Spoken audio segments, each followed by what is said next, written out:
First, to the clarificatory questions propounded to witnesses Pantunal, the notary public, Ramil Madriaga, the PSA, the ICFAO of COA, the head of the Legislative Archives of the House of Representatives, and ultimately from Attorney Michael Poa, and also the NBI. So you will notice that the clarificatory questions mostly pertain to the allegations of confidential fund.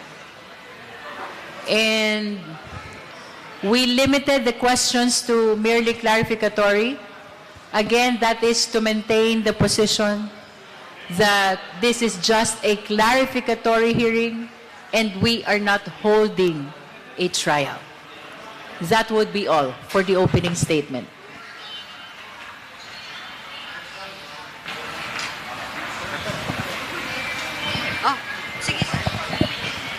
Hi po, good evening. Red Mendoza from the Manila Times.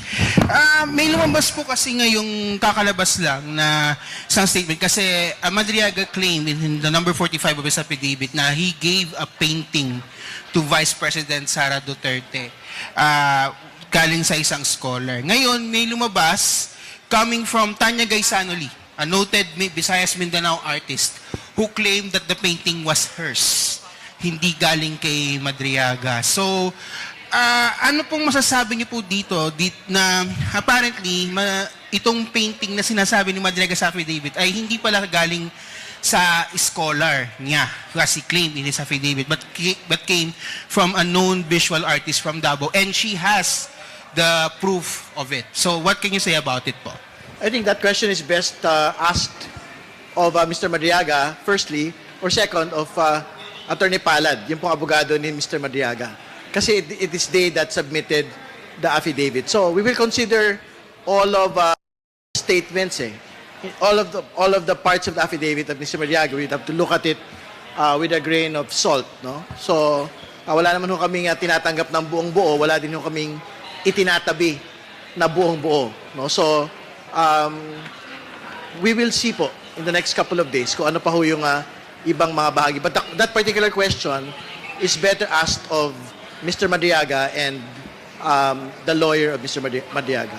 Nasa lang on my end. Kasi if that line dun sa affidavit niya maaring mali or false, do you think po ba babagsak po ba yung testimony ni Madriaga because of that? Kasi parang baka malaglag yung testimony niya kasi if the painter said na hindi sa kanya yung painting, na hindi si Madriaga gumawa ng painting na yon, of course there could be questions on the other lines of his testimony. Tingin ko hindi naman po malalaglag yun kasi una, the question on the painting is irrelevant to the questions relating to the impeachment. Kaya nga, halimbawa, as far as some of the members are concerned, nakatutok lang ho sila alin ba doon sa affidavit niya yung may actual na epekto doon po sa impeachable offenses na pinag-usapan, betrayal, public trust, culpable violation of the Constitution, among others. So, kung hindi ho siya related doon, as far as other members are concerned, parang extraneous na ho yun on the determination nito pong katotohanan o hindi katotohanan ng mga sinasabi po niya. Sir, good evening. Good evening po. Ma'am, Lianes Capanilla, May News Online. Ma'am, yung sa COA lang, notice of disallowance was issued covering 375 million for 2023 confidential fund expenses of the OVP on top of the 73 million ND that was upheld. Would that be correct po? That is correct in as far as the statement of Attorney Camora is concerned. But you've heard us. We will be waiting for the submission of the official copy of both the decision denying the appeal and the notices of disallowance. We haven't received official copy of these documents. Ma'am, given na lahat nung entire releases, bale may notice of disallowance, is that yung 4 na notice of disallowance ba from COA, would you say corroborates what Madriaga said about money being disbursed huge amount of money being disbursed in a day or in 11 days? Well, I think the notices of disallowance pertains to non-compliance to the joint circular. And this is separate to the testimony of Ramil Madriaga with respect to the actual delivery of the duffel bags containing 30 to 35 million each, no? Pag sinabi nating notice of disallowance, the consequence or the effect of this is that the DepEd or the OVP failed to comply with the joint circular pertaining to the utilization of confidential fund. Ma'am, to think na, di ba every quarter yung releases?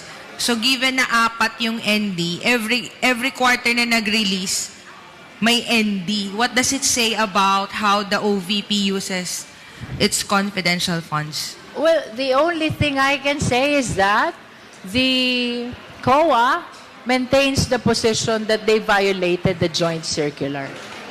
No more, no less. That's all it says. Sir, baka may dadagdag si Sir Kong Chua po and Kong Terry.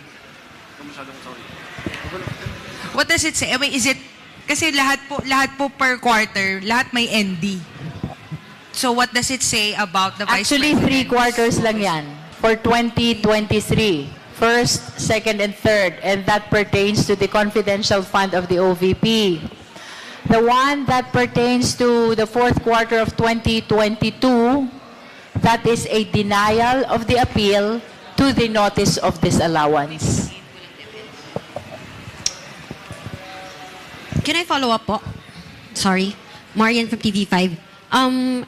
In-affirm po, so ibig sabihin final po na may notice of disallowance, 73.2 million pesos, kailangan ibalik ng OVP. Final na po ito. Gaano kabigat po itong ebidensyang ito, lalo na doon sa one of the allegations, plunder po, 50 million pesos yung kailangan yung mag-reach. Well, mabigat ho yun kasi yung po nga depensa nila na wala pa ng mga pagsasara. Dito po sa usapin na ito dahil ND pa lang. Yung 2022 confidential funds issue, wala na ho yun. Basically, that is demolished. Kasi nga, may finality na po yung commission proper on the question. So, malaya sila, of course, to go to the Supreme Court, pero like what had been previously stated, there is already an obligation to return the money. Ang nakatali na po ron, si Ms. Acosta, yung Chief Accountant, at si Vice President Sara Duterte. So, the 3 of them will have to return that amount to government. But sir, yun yung po yung allegation nga na mali yung pinagamitan ng pondo, maaaring may malversation, plunder. What can we say about this na gaano kalaki pong kumbagang ebidensya nga po ito para doon particularly? Ganito lang po yan. Nag-i-issue po ng audit observation memo muna pagka may problema yung paggamit sa pondo. May problema o mali yung paggamit o walang mga kulang-kulang sa dokumento. So pagkatapos po niyan, pag hindi mo pa rin ma-justify, bibigyan ka ng notice of disallowance. So, sa notice of disallowance, kailangan may paliwanag mo pa rin. Pag hindi mo pa rin may paliwanag sa notice of disallowance, bago lalabas yung final, yung kaninang binabanggit po ng COA. So, ibig sabihin po niyan, it's either mali yung paggamit, hindi na justify, o hindi talaga may mali talaga dun sa, kasi lahat naman ng pondo may mga kanya-kanyang menu. So ibig sabihin yan, pag sinabi mo menu, eto lang yung bounds kung saan mo dapat gamitin itong pondo. Halimbawa, ang confidential fund, dapat eto lang yung mga dapat mong gamitin. So kaya kanilalabasan ng mga ganyan ng COA, ibig sabihin, mali yung paggamit mo or hindi akma doon sa binibigay na parameters. So yun po nang lumabas dyan. Ibig sabihin, hindi po nila na-justify. Nung binigyan po sila ng AOM, binigyan sila ng notice of disallowance, lahat po yan, hindi nila justify, kaya lahat, yung appeal po nila ay hindi po napagbigyan. Sige po, siguro i-follow up na lang namin yung sa ombudsman. Pero